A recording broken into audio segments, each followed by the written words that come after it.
Hello అండి, welcome to Tirupati recipes. అందరూ ఎలా ఉన్నారు? నేనైతే బాగున్నానండి. మీరు ఎలా ఉన్నారు? కమెంట్ సెక్షన్లో కమెంట్ చేయండి. మీరు కనుక నా ఛానల్ ఫస్ట్ టైం చూసినట్టయితే లైక్ చేసి, షేర్ చేసి, సబ్స్క్రైబ్ చేసుకోండి.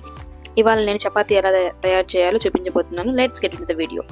నేను ఒక 1/2 kg పిండి తీసుకున్నానండి, గోధుమ పిండి. మీరు ఎంత క్వాంటిటీ కావాలో అంత క్వాంటిటీ తీసుకోండి. ఇలా 1/2 టేబుల్ స్పూన్ సాల్ట్ వేసుకున్న వాటర్తో కలుపుకుంటున్నాను.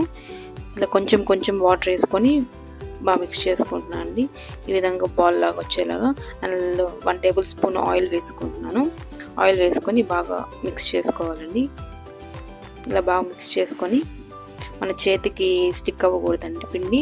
ఒకవేళ చేతికి స్టిక్ అయిందంటే కొంచెం పిండి వేసుకొని మళ్ళీ మిక్స్ చేసుకోండి. ఇలా సాఫ్ట్గా కలుపుకోవాలి. ఇలా సాఫ్ట్గా కలుపుకున్న తర్వాత ఒక 1/2 అవర్ పక్కన పెట్టేసేయాలండి. మూత పెట్టి 1/2 అవర్ పక్కన పెట్టేసేయాలి. ఇలా 1/2 అవర్ పక్కన పెట్టేసిన తర్వాత నెక్స్ట్ ఆ పిండిని ఇలా బాల్స్గా చేసుకోవాలండి. ఇలా బాల్స్ రౌండ్గా చేసుకుంటే మనకి చపాతీస్ కూడా రౌండ్గా వస్తాయండి. సో ఈ విధంగా రౌండ్గా చేసుకొని ఈ విధంగా చేసుకుంటున్నానండి చపాతీలు. ఈ విధంగా రౌండ్గా తిప్పుకుంటూ పౌడర్ చల్లుకుంటూ వేసుకుంటే స్టిక్ అవ్వదండి. చపాతీ కర్రకు కానీ కింద కానీ స్టిక్ అవ్వదు.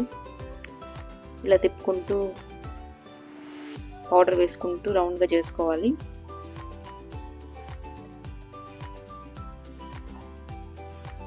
ఇలా రౌండ్గా వచ్చాక ఒక పాన్ పెట్టుకోవాలండి. పాన్ హీట్ అయ్యాక కొంచెం ఆయిల్ వేసి చపాతీ వేసుకోవాలండి. చపాతీ 2 సైడ్స్ బాగా కాలిన తర్వాత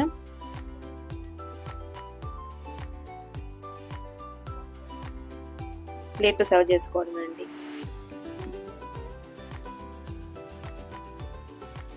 అంతేనండి, వేడి వేడి చపాతీ, సాఫ్ట్ చపాతీ రెడీ అయిపోయింది. చూడండి ఎంత సాఫ్ట్గా ఉన్నాయో. ఈ చపాతీని వేడి వేడి కుర్మాతో తింటే చాలా చాలా బాగుంటుందండి. ఉల్లగడ్డ కుర్మా ఎలా తయారు చేయాలో నేను వీడియో లింక్ డిస్క్రిప్షన్లో ఇచ్చాను, చూడండి.